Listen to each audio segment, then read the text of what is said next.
somos da Carbon File Podcast da Carbon Business School, a escola de negócios do mercado de crédito de carbono e finanças regenerativas. Bem-vindos! Hoje, a gente vai mergulhar fundo numa mudança lá na cúpula financeira global. Algo que, assim, à primeira vista pode parecer só burocracia, mas que pode ter umas ondas de choque chegando até aqui no Brasil. Estamos falando da Christine Lagarde, que hoje preside o Banco Central Europeu, assumindo posições de liderança bem importantes lá no Banco de Compensações Internacionais, o BIS. E olha, as fontes que a gente analisou, inclusive material da CarbonFi, indicam que isso é bem mais que uma formalidade. Dizem que é um evento de política monetária de primeira ordem. Então, a nossa missão aqui hoje é entender o que está por trás disso, por que essa movimentação é tão relevante e o que a gente pode esperar de consequência prática, sabe? Com um olhar especial para a nossa economia aqui no Brasil. Certo, vamos lá. Vamos tentar desempacotar isso. A notícia é essa. Christine Lagarde, na chefia de 2 comitês econômicos de muito peso no BIS, o Comitê Consultivo Econômico e o Global Economy Meeting.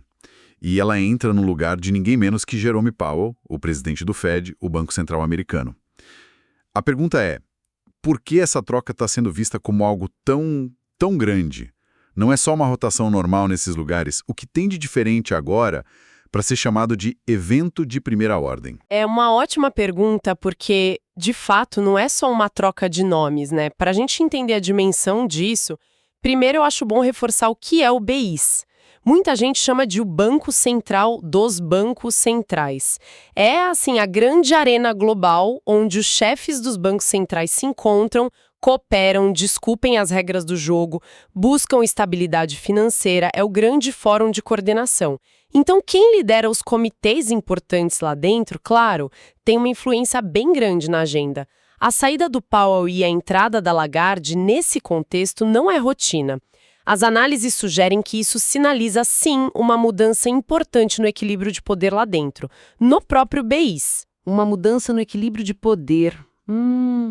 Isso quer dizer que aquela dominância histórica do Fed nesses fóruns pode estar, talvez, diminuindo? Exatamente, é isso que as fontes apontam. Uma possível erosão dessa influência quase hegemônica que o Fed teve por décadas nesses espaços de governança global e, por outro lado, um fortalecimento bem claro da influência do Banco Central Europeu, o BCE, e, por tabela, da Europa como um todo, na definição das regras e prioridades financeiras globais. O que é fascinante aqui, eu acho, é ver como essa nomeação não parece ser um ato isolado, sabe? Ela se encaixa numa estratégia que parece ser mais ampla, uma estratégia geopolítica financeira mesmo por parte da Europa. A percepção é que a Europa está usando o BIS de forma mais assertiva. Mais estratégica do que antes. Essa ideia da Europa usando o BIS como plataforma estratégica é interessante. Mas por que a Christine Lagarde seria a pessoa certa para essa estratégia? O que o perfil dela tem de tão diferente do Powell para justificar essa leitura de mudança de eixo? A diferença de perfis é chave para entender essa história toda. A Lagarde ela tem uma bagagem internacional muito, muito forte, né? Principalmente por causa da passagem dela pelo FMI, onde ela foi diretora-gerente. Essa experiência toda, lidando direto com crise financeira global, com negociação multilateral super complexa, supervisionando economias diferentes, isso a coloca, segundo as análises, como uma voz de mais peso, com mais credibilidade percebida quando o assunto é governança regulatória global. E também um ponto crucial na gestão de risco sistêmico. Aquele risco que pode contaminar o sistema todo, sabe? Uma preocupação enorme desde a crise de 2008. Entendi. Então, a experiência dela no FMI, que lida com o sistema global, dá a ela essa visão mais abrangente. Enquanto o Powell, que é claro, é extremamente competente e influente, ele tem um mandato que direciona ele, primeiro, para os objetivos internos da economia americana, né? Controlar a inflação e maximizar o emprego lá nos Estados Unidos. A perspectiva do Fed, por natureza, acaba sendo mais focada ali dentro, mesmo que as decisões deles tenham um impacto global gigantesco. A escolha da Lagarde nesse cenário pode ser lida como um sinal. Um sinal de que a comunidade financeira internacional talvez esteja buscando uma liderança nesses fóruns que vá além das prioridades de uma única superpotência. Uma liderança com uma visão mais multilateral, mais cooperativa, para enfrentar desafios que são cada vez mais globais e interligados. Faz sentido. Quer dizer, a leitura seria que os desafios de hoje, pós-crise financeira, pós-pandemia, fragmentação geopolítica, pedem uma coordenação que talvez o foco mais doméstico do Fed não consiga entregar totalmente. E a Europa está vendo aí uma chance. Precisamente. A análise sugere isso mesmo. A Europa parece enxergar uma janela de oportunidade para se posicionar melhor. A estratégia que as fontes desenham seria usar o BIS não só para projetar a visão europeia, mas também como uma espécie de escudo, para proteger a própria agenda regulatória europeia, que tende a ser mais rigorosa, né, especialmente se a gente compara com algumas flexibilizações que a gente viu nos Estados Unidos, proteger essa agenda da influência americana e, claro, reforçar a influência macroeconômica geral da Europa. Nesse jogo todo, a credibilidade institucional que a Lagarde construiu ao longo de décadas é um ativo, assim, valiosíssimo. Ela dá um peso simbólico e prático para as posições europeias dentro do BIS. Fica mais difícil ignorar. Ok, essa estratégia europeia mais incisiva, digamos agora com a Lagarde em posições-chave no BIS, com certeza não vai passar batida. A análise que a gente tem aponta que isso deve esquentar o debate global em duas frentes principais. Onde é que a gente pode esperar ver essa nova dinâmica acontecendo mais concretamente? Sim, a expectativa é que a liderança dela funcione como um catalisador, sabe? Para discussões e talvez até tensões em dois vetores principais. O primeiro, e talvez o mais óbvio, é a regulação financeira. O Banco Central Europeu, historicamente, sempre foi mais rigoroso, aplicou com mais afinco as regras de Basileia III, aquele pacote de reformas bancárias pós-crise de 2008 para fortalecer os bancos.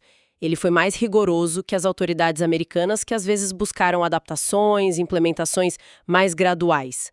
A aposta é que a Lagarde vai usar essa nova plataforma no BIS para defender esse maior rigor regulatório como o caminho para garantir a estabilidade financeira global no longo prazo. E o objetivo final dessa pressão por mais rigor seria uniformizar as regras do jogo, mas sobre a ótica europeia? Exato. Se a gente conecta isso ao quadro geral, o que se desenha é uma pressão crescente por maior harmonização regulatória internacional. Mas uma harmonização que, sim, se alinhe mais com os padrões e a filosofia europeia de supervisão bancária. Isso tem implicações diretas para a competitividade dos bancos no mundo todo e para o fluxo de crédito entre países. A ideia europeia é que regras mais fortes e iguais para todos previnem crises futuras e criam um campo de jogo mais nivelado. O segundo vetor de debate que deve se intensificar é o timing e a coordenação da política de taxas de juro. E aqui o desafio para a Lagarde é bem complexo, viu? A economia da zona euro, no geral, está mostrando mais sinais de fraqueza que a americana. Então ela precisa pilotar uma eventual redução das taxas de juro para estimular a economia, mas sem causar uma fuga de capitais ou desvalorizar demais o euro frente ao dólar. A presença reforçada dela no BIS dá um palco ideal para tentar construir um consenso global ou pelo menos uma coordenação maior sobre um abrandamento mais sincronizado desses ciclos de aperto monetário que a gente viu nos últimos anos para combater a inflação. Uma espécie de pouso suave coordenado globalmente. Nossa, parece bem ambicioso, né? Considerando as diferentes realidades de cada economia, qual seria a vantagem disso? A grande vantagem, pensando em estabilidade, seria diminuir a volatilidade excessiva nos mercados financeiros globais. Movimentos muito bruscos e não muito bem comunicados por parte dos grandes bancos centrais, seja o Fed, o próprio BCE ou até o Banco do Japão com suas políticas bem particulares, podem gerar ondas de instabilidade no câmbio, nos fluxos de capital, que afetam todo mundo, especialmente as economias emergentes, como a nossa. Um diálogo maior, uma coordenação maior, facilitados por fóruns como o BIS, sobre essa nova liderança, poderiam, em tese, levar a ajustes mais previsíveis, menos disruptivos. É uma tentativa de gerenciar essa interdependência de um jeito mais proativo. Entendi a lógica. Mais coordenação poderia trazer mais previsibilidade, ainda que seja um desafio enorme alinhar tantos interesses diferentes. Agora, trazendo a conversa aqui para a nossa realidade. O que essa reconfiguração toda no BIS, com a Europa ganhando mais espaço, significa na prática para o Brasil? O Banco Central do Brasil, o BCD, é membro ativo do BIS. Como essa nova dinâmica afeta a gente diretamente? Olha, as implicações para o Brasil são bem diretas, sim, e tocam em pontos sensíveis à nossa política econômica e monetária. A gente pode destacar umas 3 áreas principais onde o impacto deve ser mais sentido. A primeira, que pode até soar um pouco contraintuitiva, é um potencial reforço da autonomia do Banco Central do Brasil, BCB. Pode parecer estranho, né? Mas a busca da Lagarde por mais estabilidade e consenso no BIS pode acabar beneficiando o BCB. Como? Ao tentar construir um caminho mais suave e coordenado para a política de juros global e ao focar na estabilidade do euro, a influência do BCE pode ajudar a moderar um pouco aquela volatilidade cambial extrema que, historicamente, decisões mais isoladas e fortes do Fed costumam jogar sobre o real. O BIS se torna um fórum onde o Brasil, talvez alinhado com outros emergentes, pode encontrar mais espaço para defender seus interesses e, quem sabe, ter um contrapeso relativo à influência dominante de Washington. Interessante essa perspectiva. Menos volatilidade vinda de fora daria mais espaço para o BCB cuidar dos desafios internos. Exatamente. Permitiria gerenciar a política monetária aqui dentro com um pouco menos de ruído externo, fortalecendo a capacidade do BCB de buscar suas metas de inflação e estabilidade com base nos fundamentos da nossa economia. O segundo ponto crucial é a competição por investimento estrangeiro direto, IED. A harmonização global das regras de Basileia III, que a Lagarde defende, é vista como um fator-chave aqui. Se os bancos europeus e americanos operarem com regras de capital mais claras, previsíveis e principalmente harmonizadas, a percepção de risco para investir e emprestar em mercados como o Brasil pode diminuir.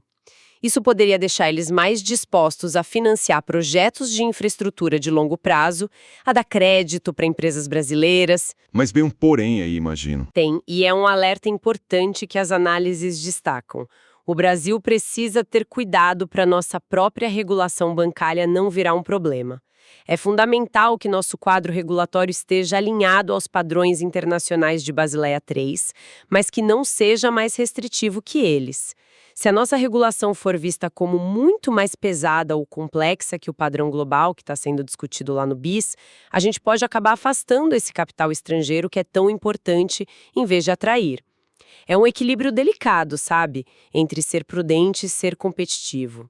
E o terceiro ponto, talvez o de impacto mais imediato, aquele que o mercado financeiro sente na pele, diz respeito ao risco do carry trade e à política da taxa Selic. Isso levanta uma questão bem importante sobre como a gente maneja a nossa taxa básica de juros, a Selic. Qualquer sinalização mais concreta de corte de juros na Europa, que pode ganhar força com esse esforço de coordenação no BIS sob a Lagarde, isso bota uma pressão adicional no nosso Banco Central. Uma pressão para, talvez, acelerar os próprios cortes na Selic. Por quê? Porque se os juros lá fora nas economias desenvolvidas começam a cair de forma mais coordenada, o diferencial de juros entre o Brasil e o resto do mundo diminui. E é esse diferencial que atrai muito capital especulativo de curto prazo, o famoso carry trade, pegar dinheiro emprestado onde o juro é baixo para investir onde é alto. Se o diferencial cai, isso pressiona o nosso câmbio, o real tende a desvalorizar e bota mais pressão nas decisões do Copom. Ou seja, o espaço para manobrar a política monetária brasileira fica ainda mais apertado. As decisões lá de Frankfurt, coordenadas em Basileia, passam a ter um peso ainda maior na nossa Selic. Exatamente. O BCB vai ter que navegar a política monetária nesse cenário, onde as decisões do BCE e essa dinâmica de coordenação no BIS se tornam variáveis cada vez mais chave para a estabilidade do real e para a trajetória sustentável da Selic. Não dá mais para olhar só para Washington. Frankfurt e Basileia ganham um peso crescente nessa equação. Fica muito claro, então, essa troca de guarda no BIS é, de fato, muito mais que simbólica. Para a gente sintetizar a ideia central que está saindo dessa análise, a sucessão do Powell pela Lagarde parece refletir um reconhecimento global. Um reconhecimento de que os desafios financeiros de hoje sejam os que vieram da crise de 2008, da pandemia. ou das novas tensões geopolíticas exigem uma liderança mais ampla, mais multilateral, que vai além daquela visão centrada quase que exclusivamente em Washington.